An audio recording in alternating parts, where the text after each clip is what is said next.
Hey, welcome back to the Disney Plus Celebrity Challenge, and today we have the Disney Princess Concert. This is celebrating the 70th anniversary of Disneyland, 70 years of Disneyland. It is from 2025. It's brand new. It's 11 minutes long. And this is a nice little finish to our run since July.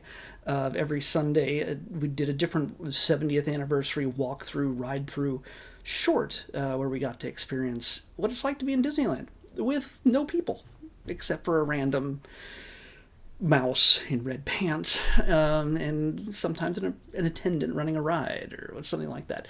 So yeah, for the most part, you got to experience both Disneyland, the original in Anaheim, California, and California Adventure, just a few steps away, right there. And you got to experience all of that as a person who had the park to themselves for the most part.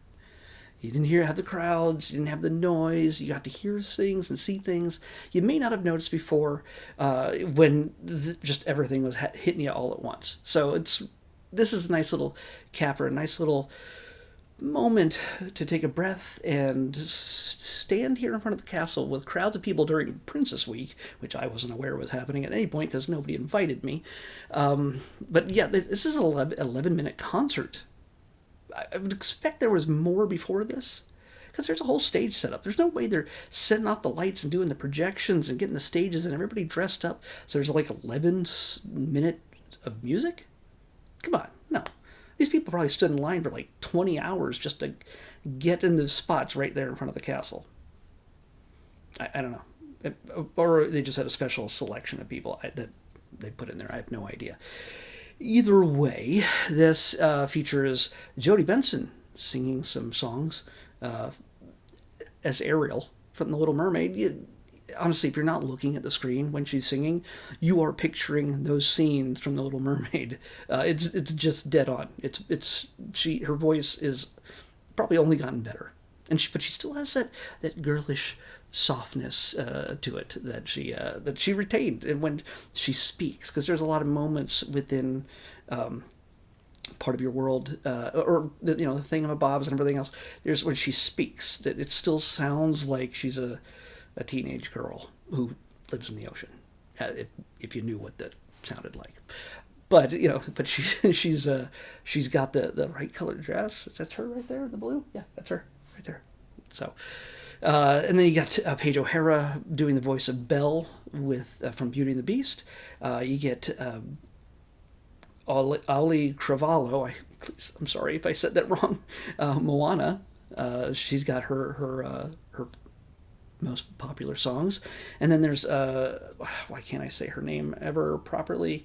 Anika Noni Rose as Tiana from Princess and the Frog. So yeah, we get all of that in just a few minutes, hosted by why can't I find her name? There she is, Jennifer Goodwin. You know her as Judy Hopps in Zootopia and Zootopia 2, coming to theaters soon apparently. So you get and also where's her name? Oh, Susan Egan, who did the voice of Belle on Broadway for Beauty and the Beast. So you get a nice selection of iconic songs, and of course the princesses come out. You see some of them right here. They come out and they dance and they perform. And I don't know why this is only 11 minutes long. I'm feeling that they could have put on a much bigger show, and maybe they did. But this is kind of the big finale highlight thing, because at the end they go, "Good night." So I imagine either there was an 11-minute show incomplete, completely 11 minutes, or we just got the finale. Either way, this is a great way to revisit the songs you love. Again, it's not the whole songs, but it's a fun little moment to share with the Disney animated fan in your life, or the animated Disney fan in your life. Probably someone very small. And just get to see that this is the real Ariel. This is the real Tiana. And getting to experience those songs in a whole new way in the actual Disneyland. And I said this is like the nice little bonus. This is the end of it. But next week, there's another 70th anniversary thing that we're going to be looking at next Sunday. And it's not like anything we've seen before. It's an actual documentary. And I think we're going to learn a little something about Disney's first Disneyland's first 70 years. So let's pick, with our little number thing here, tomorrow's episode. What do we got for Monday? 42, the meaning of life, the universe and everything. Unfortunately, this is not true. This is a realities TV series. If you don't know already, if you haven't seen any of my other videos, I'm not a fan of reality TV. But I'm going to watch this. This seems... I like architecture. This is... One of the great things is that even though we have way too many documentaries and reality shows and, you know, concerts and things like that, but too many reality TV shows. We've gone through so many of them. We have so many more than anything else. There's always a good variety. It can be nature. It can be house hunting. It can be history. It can be all sorts of different things. Music. It can be all sorts of different things. And this is probably the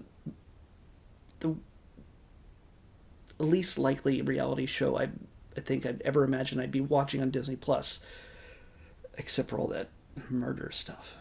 But this one's called Insane Pools Off the Deep End. Yeah. So I'm interested in your pools. Let's see some pools that are insane. Insane Pools Off the Deep End is what we're watching next in the Disney Plus Everyday Challenge. I'll see you back here tomorrow with that.